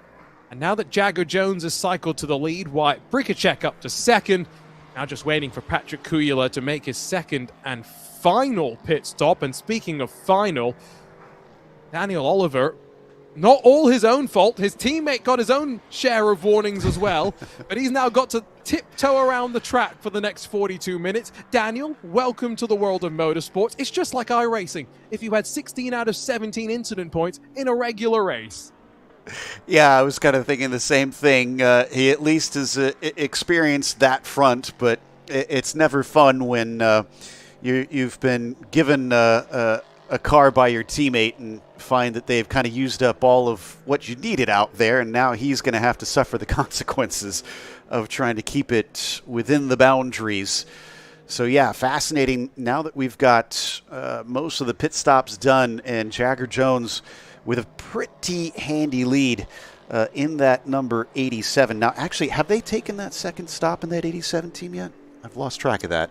No, we are still waiting for that second stop. At which point, Bricacek is going to be... We'll just wait for timing to update. There's no question as to Bricacek being in the lead. It's really about how big the gap will be back to Forte Racing and that number 77. Both Kujala and Bricacek are looking very, very quick, though. And so I go back to what is an ever-true statement across the IMSA competitions. All it's going to take is one safety car, the field to be packed up, and we are going to have what could be one of the best 40 minutes of action across of the entire year. And that's exactly what happened at Sebring. We had all the pit stops, and then we got a caution, and suddenly it was a sprint to the finish. So we see on the left-hand side, there's all the teams that still need to pit. We already mentioned the 87 of Fast MD with Remstar, but also Forbush Performance owes us a pit stop. And then the 38 team, the Performance Tech Motorsports, needs to come back in one more time with Daniel Oliver out there. Sounds like we might have some more info from Joey. I think he may have caught up with Nicole Haverda. Yes, I am here with Nicole Haverda. Now, we've seen a lot of these drivers, including yourself, pretty sweaty getting out of the car. How's the fitness level going in there? No, it's super important. Like, I mean, in any motorsports, you know, when it gets hot, the car, you know, especially having the full, like, roof and all that, like, coming from open wheel, yeah, there's no airflow. So it's like, you know, you have to be physically ready for especially long stints, like an hour. So that was a big one for me, like, coming into this race, knowing it's going to be hot, you know, training a lot. But obviously you always feel it, you sweat and all that. So, no, it's been good, though. Like, getting out of the car, definitely sweaty. But, yeah, it's good. Well, and you were one of the drivers that got into the car after it started. The car was already pretty hot, I'm sure. Yeah, no, it was really hot. Tires were up to temp, which was nice. So we went on stickers at the start. He got them up, did a quick stint, and then I jumped in, did my full whatever hour or something, whatever it was. And yeah, it was, you know, it's hot in there, especially after another driver getting out of the car. You know, seats warm, even though I have a seat insert. But yeah, just like trying to keep myself cool and all that, because it is a very weird heat. It's like muggy, so you know, you feel it more than you think. So. Well, great job out there. We're looking forward to seeing you guys finish out the race. And just to echo what she's saying, yeah, it might not be super hot in terms of the ambient temperature, but it is muggy here in Austin. Just be glad, Joey, that we haven't put you in a fire suit. Maybe we'll do that for the next round of the championship, which will be at VIR in the middle of the summer. So I don't envy the drivers there either. Jules Cantara is in pit lane for Forbush Performance in that number 18. That will be their second and final pit stop there. But yeah, no question, these are challenging conditions. And the other thing that Nicole and Travis may be kind of compromising on is I think something Nicole mentioned there. Even with a seat insert, ideally teams would love two drivers who are the same build or at least the same height. So things are fairly simple in terms of cockpit ergonomics. But Travis and Nicole slightly different in terms of height as well, Joe. So it's never going to be perfect in terms of your steering wheel, your pedals, exactly where you want them to be. Team racing is always a compromise. So, yeah, you want them physically close because that makes life a little bit nicer. But then you also have to hope that they both kind of like the same setup on the car, because that makes so much of a difference to driver comfort, too. It's not just that seat insert. if you have two teams that, or two drivers that prefer the car to kind of handle a different way, then you're trying to kind of make one happy and the other not, or both of them unhappy by meeting somewhere in the middle. I was talking to Crimsix, Ian Porter, who's racing, of course, Lamborghini Super Trofeo, Call of Duty world champion, transitioning into the world of racing. And he's sharing a car with Chloe Chambers, and so it's a similar issue for them, right? They've got to put the car basically as far forward for Chloe, but that means Ian's basically driving with his hands right in his chest. The one benefit that you kind of can have is after you've done the initial first race, is you go and set your sim rig up in a similar function, so you can at least practice your discomfort, as terrible as that might sound to many. Perfect pit stop for Forbush Performance. That's 72 hundredths over the minimum time, so cutting themselves about as much margin as you would be giving yourselves in competition. Confirmation that Catalano's taken over from Oscar Tuno, and we're expecting some more pit stops as well. Jagger Jones still waiting for that final splash of fuel, but with 36 minutes to go, he's going to have some sticker tires to push to the end of the race. So yeah, again, another question mark on that front. We talked about fresh drivers, but clearly from what we saw from Bricacek, fresh tires make a very big difference. Kujala, by the way, actually set the best second sector of anybody that last time by. So he's also on a charge, getting a personal best lap down to a 2:01.3. Everybody is still hustling out there and not resting on their laurels. Speaking of the discomfort, you talked about sticking Joey in a driver's suit. He's actually the one on this team that I think has paid his dues the most amongst us, I think, being in the heat in a driver's suit. So what I really took from that is you're volunteering to go in his stead. I don't know about that one. We'll see. Jagger Jones into pit lane, and you can see it's going to be fuel, no question about that. The VP Racing fuel getting packed into the car, and a slightly different pit lane configuration here where you've got that wall and then the Formula One garage is just beyond that. Very familiar to regular IMSA competition, albeit most tracks would be clockwise instead of anti-clockwise. Fortunately, we're not trying to rush around and do all of our tire changes in as quick a time as possible, but especially when we used to come here for WeatherTech competition, Joe, that was definitely something that the pit crew members would be thinking about. Yeah, and again, there's lots of little details. There's things that you don't necessarily consider, and the ergonomics of how the car is set up and which way the track turns can have an effect that you almost have to mirror everything, you know? So your processes get changed, and you can't really rest too much on the muscle memory as you maybe want to out there. Did see that Joey is saying, I think there was one driver that got handed a completely new water bottles, which again doesn't surprise me that if it is just that sweaty inside the cockpit, they're probably going through a lot of their fluids inside the cockpit. Yeah, my assumption is that bottles come straight out of some sort of ice, so keeping it as cool as possible before it gets into the car. The Jagger Jones, remember, 2 minutes 30 minimum pit stop time. There's no rush for the 23-year-old to head back out. And of course, such a storied family history, but he's carving his own history here in IMSA competition. The grandson of the 1963 Indianapolis 500 winner, Parnelli Jones, son of NASCAR sports car driver PJ Jones, but here in IMSA VP competition, second back in 2024, and a very good pairing with Farhan Siddiqui. A quick note from Joey Atterbury as well, not just a bottle getting passed to the driver, but there's a leaf blower that's been shoved into the door to make sure that the driver is staying cool, and it is Jagger Jones that's going to stay in that car as far as we're aware.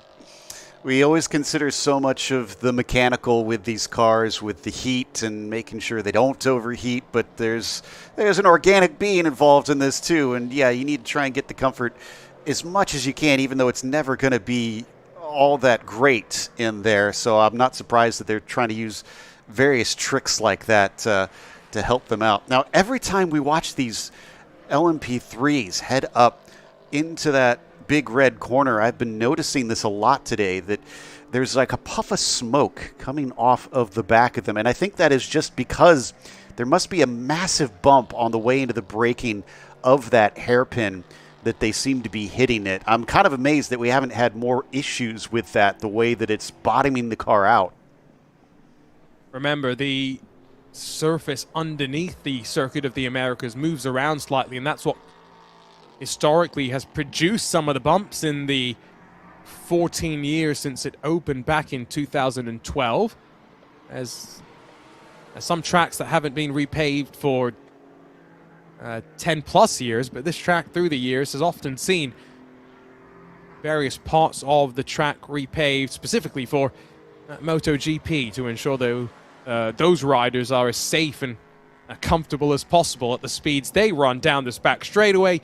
I'm not brave enough to think about what that would be like on the back of one of those bikes. Out of pit lane for Jagger Jones, just now waiting for timing to update the gap between the top three. But again, with the way the strategies have played out, I think the real question to be answered in the 31 minutes left to go, Joe, is can Valentino Catalano fight back up to second? Because Wyatt Bricacek has checked out. It's a pretty darn big gap at this stage. A minute and a half, that's more than half a lap around here. In fact, that's 3/4 of a lap, I believe, that they've got the difference between them. Carranza, by the way, in the 18 just set the fastest lap of anybody, but without any purple sectors. That was an interesting feat. Just consistent across the board, I suppose, and has actually gone personal best in Sector 1 just recently. So that Forbush performance car is, I believe, enjoying the fresh rubber underneath it. Well, unfortunate news for Jagger Jones and Farhan Siddiqui fans, because the Fast MD with Remstar Duquesne pings for tire without crew and too many working on the car. Even in the 2 minute and 30 second window, they managed to find a way to break those pit stop regulations, and so that will be a drive-through penalty. We'll find out if that gifts Valentino Catalano the spot on track, and indeed, yes, it will, because running down the back straightaway, that is Catalano slotted in behind Jagger Jones. So Jones will have to head to pit lane in the next 3 laps before that penalty becomes a bit more severe. And Catalano, Gebhard Motorsports, after a slow first stop, will be back in podium contention. And remember, from what we saw, while it might be 30 seconds to traverse the pit lane, that's not going to be the loss of time on track. I would wager probably more in the realm of about 20 to 25 seconds that they're going to lose from that, with them being roughly a second apart right now on the circuit. Not impossible to try and close that down, especially since we still could potentially see a caution out here, but that's going to put them behind the 8 ball. It'd be a huge push to make it up. Our LMP3 cars continuing to sing around the Circuit of the Americas. We are into the final 30 minutes of our second round of the IMSA Airbnb Endurance Challenge. Let's head back down to pit lane, see who Joey Atterbury's been able to sequester. Yeah, I'm down here with Oscar Tunjo, who hopped out of the car after really performing an awesome stint. How was it out there for you, especially with that initial start? Well, the start was quite good. I managed to make a small gap to P2. Then I think the first stint was mega. We could run in a good pace, managing tires, fuel. We were a bit unfortunate with our pit stop. We had the issue with the starter, so the car didn't start. So yeah, we lost a lot of time. It had hurt us a lot. Now we are running P4, so yeah, hopefully still some time. Hopefully Vale can push, and yeah, at least get to the podium would be great for some points. I think that's the big question is, what's the pace in the car? Do you think Valentino can get it up onto the podium? Well, I really hope he can do. I think the times are quite tight. The new cars are looking a little bit stronger on the long distance, so it's hurting us a little bit. But yeah, he's now fighting with Jagger. They're in the same car, so hopefully we can push, and yeah, he can get it. Well, Oscar, awesome job out there. Back to you, Arjuna. I wish I could speculate as to where the speed comes for these newer cars on the longer run, but As it stands right now, Bricacek's in one of those new generation cars up front. Forte Racing, they made the switch from the old generation Ligier to the new generation when we were last here at the Circuit of the Americas. Brian Thenis having an issue that quite counterintuitively, crashing the old car meant that he upgraded to the new car, but maybe just a question of the chassis being available and wanting to get the maximum lifespan out of them. Jagger Jones is the first of the older generation cars and the first of the Duquesnes as well, and great to see the first of the new generation Duquesnes entering action in the United States. Many more of them to come, you would assume, in the year to come, building into 2027. Yellow flag at turn 1, Joe, and that is for the 17 that was slow. And so that would have been Chris McMurray in the Crown Racing number 17, having a small moment at Big Red. Yeah, I didn't see anybody around them, so thankfully looks like it was just, like it said, a simple spin, and then off they go once again. Yeah, this end of the race is starting to give us a clearer picture. Danny Sufi now in the 11 has brought it down for Panaxis Zone 4 Racing, so they should be in and out and be able to get to the finish from this one. But looks like the 87 has served their penalty, and yeah, I think my estimations were about right. 21 seconds behind Catalano. We'll have to watch carefully on those lap times to see if they can start to make it up. Also want to give a shout to Oliver. He's been setting personal best laps repeatedly out there. Looks like he's down to the 2:07.6s now. And effectively, Joe, this is now an extended test session for him and the team, right? Because they were already a couple of laps down, and so there's no harm in him going out there and, I'm not saying push the limits of the track, push the limits of himself, trying different things, put himself in those uncomfortable situations, because there is no real comparison to a real race situation. Exactly. And yeah, I mean, what have you got to lose at this stage? So I agree with you. Give it a full 100% beans and just see how it plays out from there. But for now, Bricacek, Kujala, and Catalano up in those top 3 spots kind of hold the cards in their hands, and they're all pretty far separate, so they just also have to run their own race from here. Time winding down, track temperature only going up. Now 111 degrees Fahrenheit. It's going to benefit the likes of the Jagger Jones, who stayed out a little bit later before pitting for the second and final time. I am fairly sure now that Danny Sufi is in pit lane, they had a lengthy first stop as well, so already out of contention. I'm fairly sure that all teams will have finished both of their pit stops. So with 9 minutes to go until that window closes, all teams have already checked the box on trips, or required trips down pit lane. Gap to be aware of, I think, Garrett Grist and Jagger Jones. There's only 6 seconds between them. See how quickly Jagger Jones gets himself back into the rhythm. Yeah, we won't know until he crosses the line again, because the last lap was his out lap. And Grist running a 2:03.2 last time. That's pretty comparable to our top runners, so it could be a bit of an issue.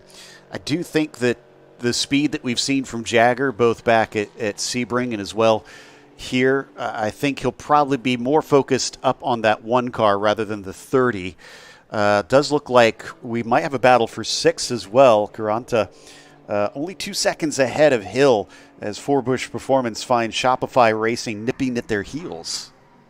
I think that might have been Hill getting past in the last couple of laps, though. We know just how quick the 17-year-olds can be, and last lap he was about 2.4 seconds quicker. On this lap, it's close to 3.5 seconds quicker, and yeah, that gap is going to start growing. Yeah, quite quickly. Jules, he left the Red Bull Junior program just a handful of months ago, which for many a driver, you know, can sometimes feel like a hit on the confidence, but clearly when he's given these sort of opportunities, he's proving that he's mixing it with the best that the IMSA VP Sports Car Challenge has to offer. Yeah, I mean, that is such a cutthroat program. It's pretty much do or die. I've read a lot of drivers say that it can be difficult to try and regroup, but I think you're right that look at that fastest lap of the race is on that number 18 car right now. So it's clearly not slowing him down at all, but the Forbush Performance car is only looking at maybe a top 5 depending today. It's certainly, like you said, they're running away from Travis Hill right now, so they don't have to play a rear guard in these last 22 minutes. It's just a minute 10, probably a little bit too much to ask for unless somebody else gets a penalty or has a mistake like we've seen out there. There have definitely been some significant spins from various teams, just kind of showing that, you know, we often talk about all the paved runoff that this track offers. That doesn't eliminate the time loss that you experience with those spins. Yes, the car is still safe, but you have to keep it on the track and keep it pointed the right way. Absolutely. And a track like this is still technical. Yes. This part of the lap that our leader's working his way towards now, the final sector breaking into turn 12. In these downforce cars, you're not going fast enough to have the grip that the downforce will give you, and so you're reliant on the mechanical grip instead. Just watch here the difference between our leader and a driver that he's about to put another lap down. Chris McMurray for Crown Racing currently 1 lap down, be 2 laps down in a moment, as a long way around for Wyatt Bricacek, but maybe thinks better of that. He's got the gap to play with as well. Doesn't need to be as aggressive through traffic as maybe sometimes we'll see in some of the more hectic multi-class races.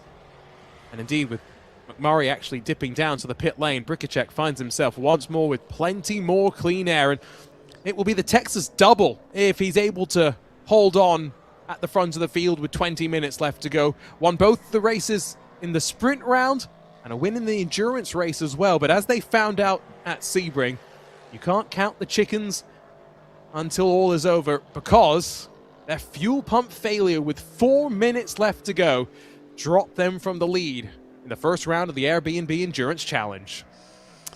Still need to take care of your equipment. Sometimes, even if you do, there can be those failures that happen that are just out of your control. But regardless, he's got to be able to put that out of his mind right now. And that's the thing, is those can be kind of the thing that makes you worry about things that you don't need to, that can distract you from what your job is as the driver. You need to just hit your turn-in points, hit your brake markers, make sure and get on the throttle smooth, take care of the tires. Whatever happens with the car, if you've been doing your job, then that's all that you can ask for. And you need to be able to put that all aside when you're suffering inside the heat of that cockpit. After this race, Joe, we will be halfway through this IMSA Airbnb Endurance Challenge. Trips to VIR, Road America still left to come, but if it ends like this, Tony Driver Development and Gebhard Motorsports trading wins back and forth, it's going to make for 2 very interesting races, and VIR in particular is going to be a difficult place to pass. I would argue Road America is maybe a bit easier to make your moves. And so the penultimate round of the season, qualifying could be crucial to maybe avoid needing to do any of these unique strategies that we've seen today.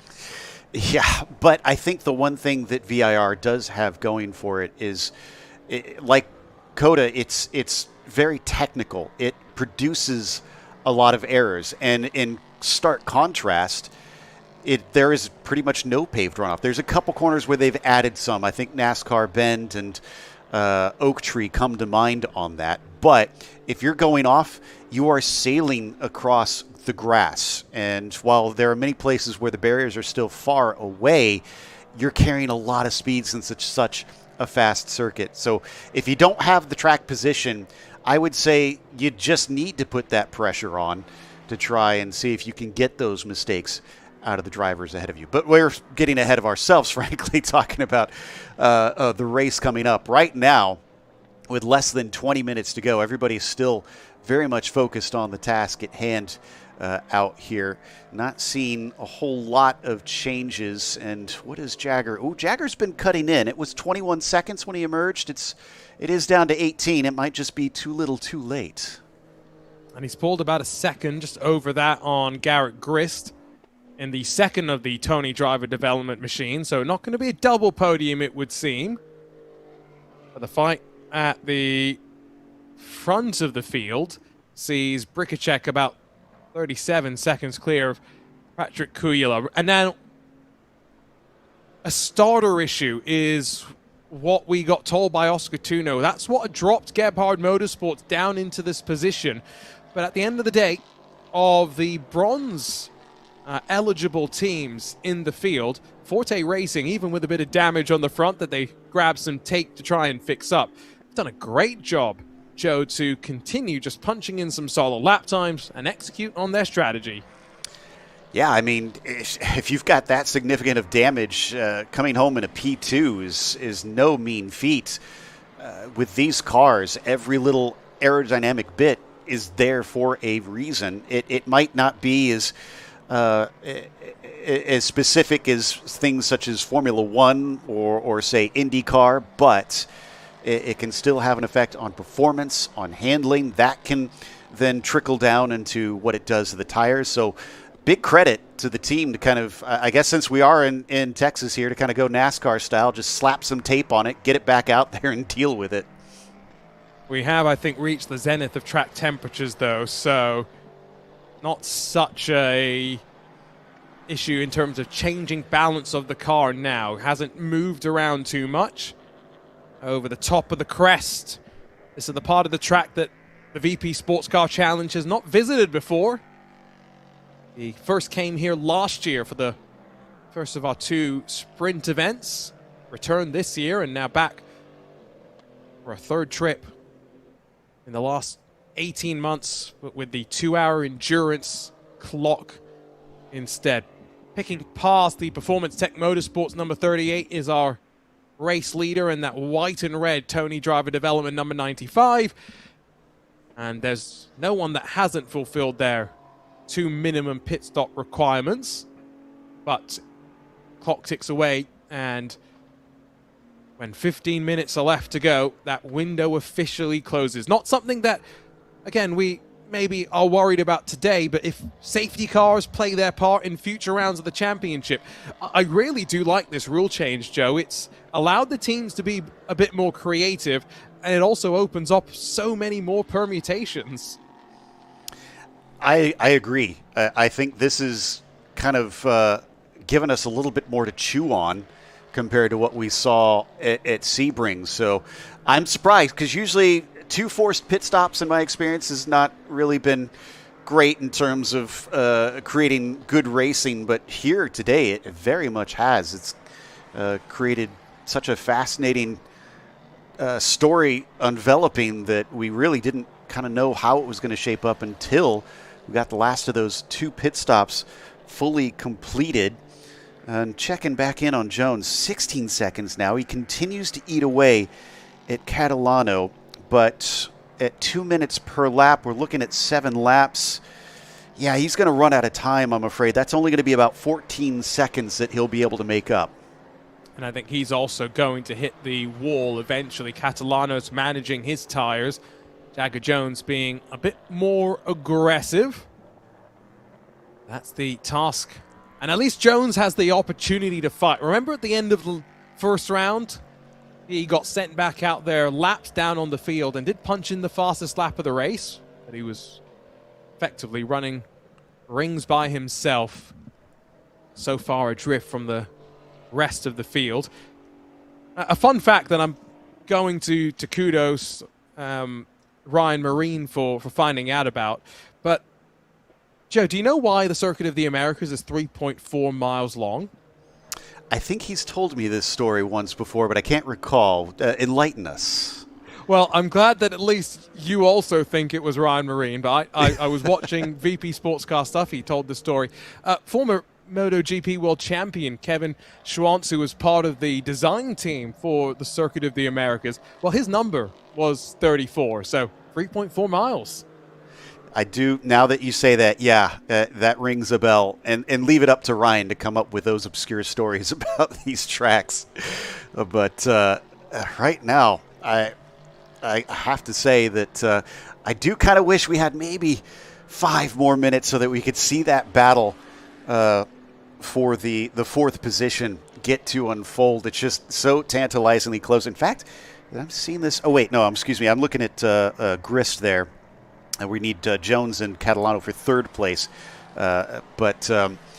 Yeah, it's kind of one of those things where I'm sure that he'll be wishing for better. But I think what you pointed out for Jagger, that this at least allows him to get to do something a little bit more in this race, because that's never fun when you come out like you did at Sebring, where you're laps behind, there's nothing to fight for. All you're doing is running an extended test session and then hoping maybe somebody has some dramas that will gift you a position late in the race. He's at least really been out there and getting to show what he can do.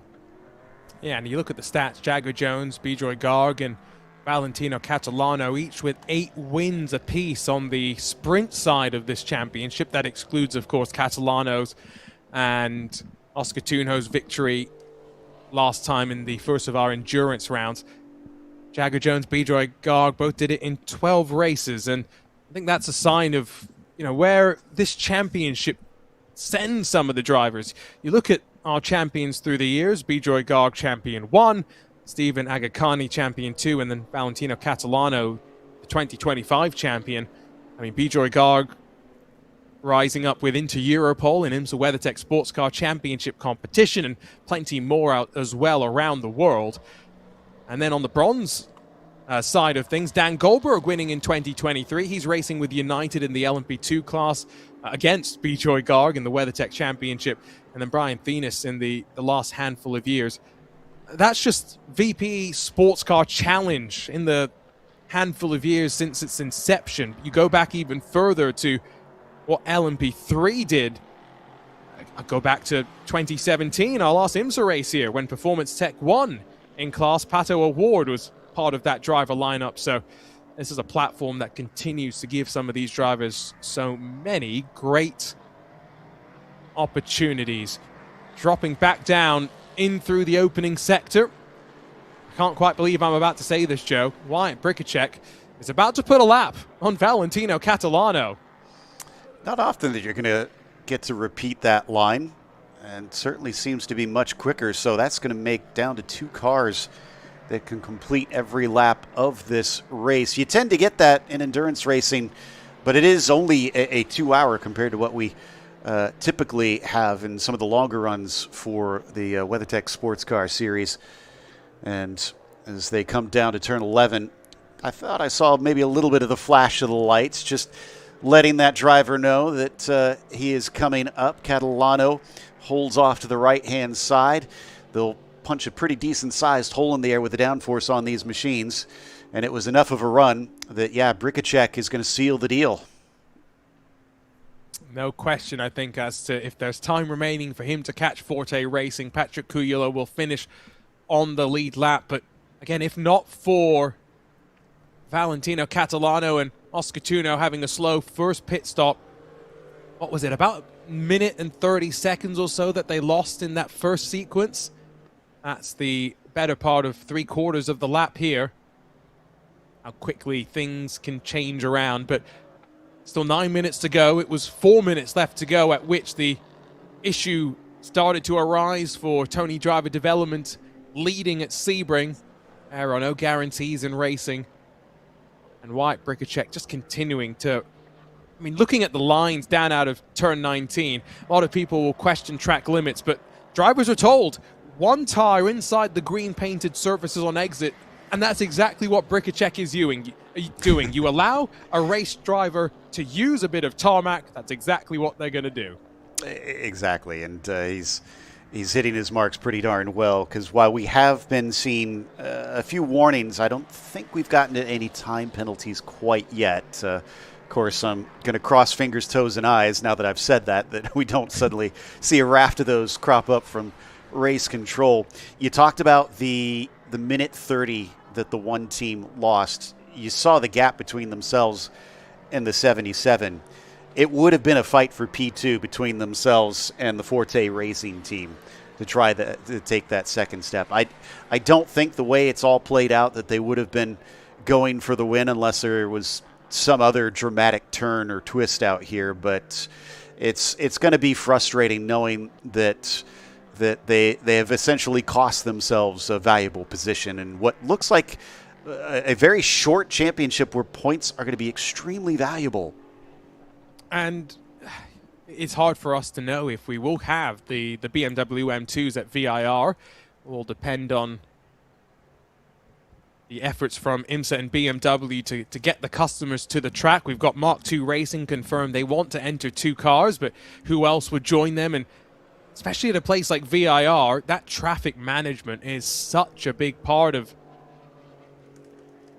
extending race wins. The WeatherTech Championship only sends GT cars there nowadays, so definitely I think a race where, especially heading to the final round of the season, a championship could very much be, well, not quite decided, but set up on a fine edge. 6 minutes to go in the race as Bricacek once more powers down out of turn 20.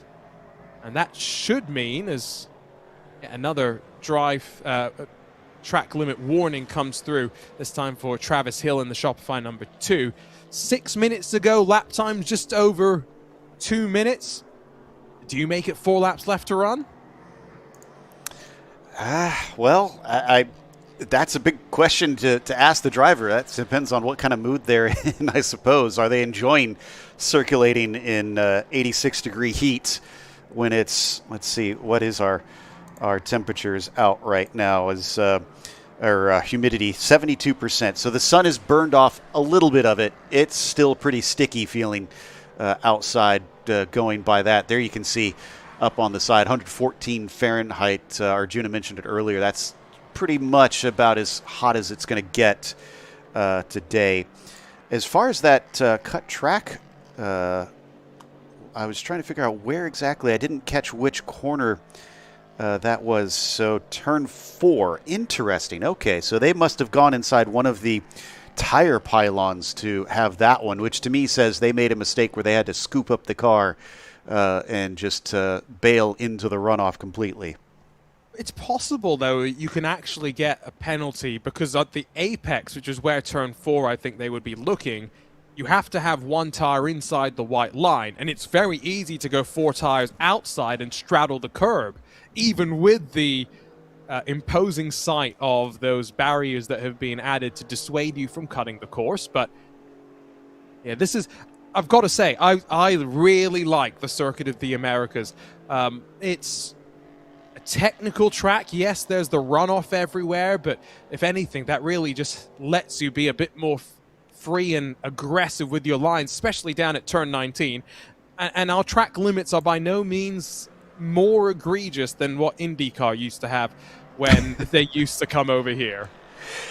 Yeah, that is the race that honestly sticks in my mind the most when we talk about the track limits around this place. But no, I'm with you. I like that they put those tire bales up here. I don't think those would work for much more than what we've got with the LMP3s, because when you get to super high speeds, then that can be very dangerous out here. This is enough that it creates a punishment if you find yourself making a mistake. And I think that was always my main gripe, is I love the layout of COTA. I just at times feel like it needs maybe a bit more bite to it to force some drivers to pay for going beyond what is capable in that car today. But very pleased to see that we have gone without that, other than just a couple spins today.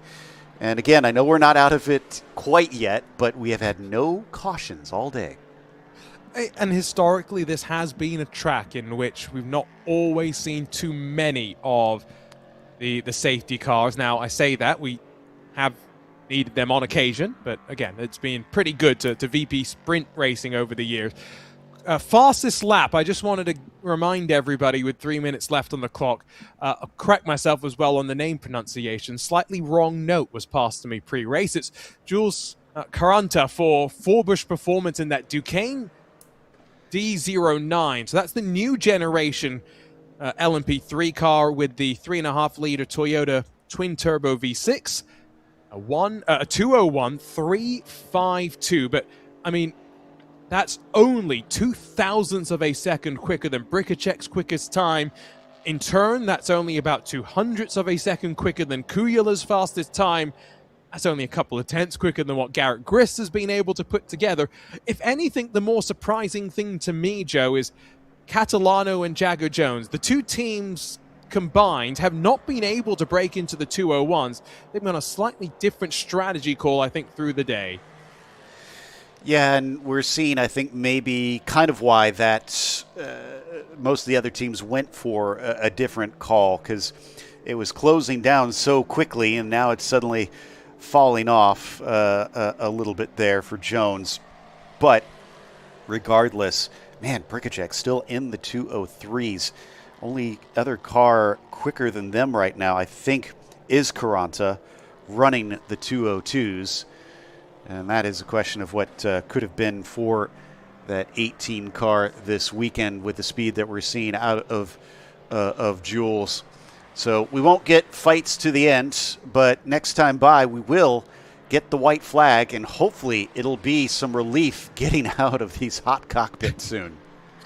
I mean, White Bricacek, there was the intent clearly for that team to leave Titus Sherlock in at the start, cycle through pit lane on consecutive laps to sequence through to mandatory pit stops, and then attack to the end of the race. It's worked a treat for them in what is a rather international field as well.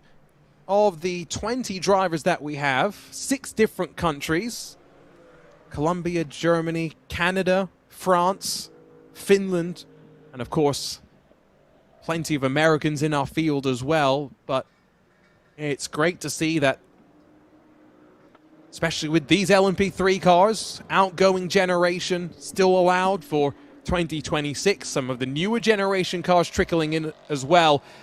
IMSA's been able to build a endurance home for what has historically been a step on the prototype ladder. Through the final corner, Shopify Racing traffic to contend with. White Bricacek has got 3.4 miles left to go here in the second round of the IMSA Airbnb Endurance Challenge. And the other relief, since we covered him lapping Catalano earlier on, is that he literally only has one other car that presents any semblance of a threat to him, because everybody else is going to be finishing a lap down. Kujala, so far behind by more than half a minute right now, essentially needs them to wreck out to have a shot at this. So Wyatt can absolutely take his time trying to lap this car.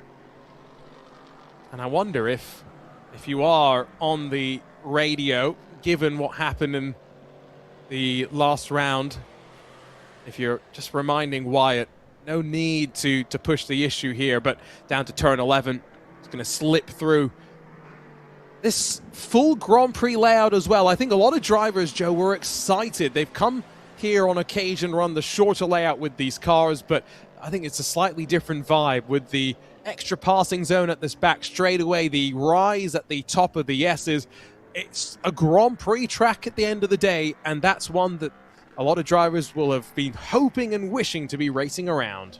Yeah, it's fascinating how just, I think 5 or 6 corners added creates a completely different dynamic to this track. And I kind of don't blame them for appreciating them extending it here. But I think the 95 team, Tony driver development, with maybe about 4 or 5 more corners to go, is getting ready to start some celebrations. Titus Sherlock said that he didn't quite hook it up in qualifying. The potential was there. The race car was there, no question about that. And after the struggles at Sebring in the closing stages, 4 minutes left on the clock, and the car grinds to a halt. No repeats in the Lone Star State. It's the Texas two-step for Wyatt Bricacek, winner in the sprint races and winner in the IMSA Airbnb Endurance Challenge, alongside of Tony Driver Developments and the number 95. It'll be a wait before we get Forte Racing and Patrick Kuyala to cross the line, the only other car that will finish on the lead lap, and the winner in our Bronze Cup as well. A sterling effort from Brian Thenis to start that car off, and then the Flying Finn to continue charging his momentum to the checkered flag. Yeah, we can't lose sight of that bronze championship that they're fighting for in this series. It's going to be just as valued by these drivers as we get a few more across the line, taking that checkered flag here at the end, with, as Arjuna mentioned, only 2 of them completing all of the 57 laps out here today at Circuit of the Americas.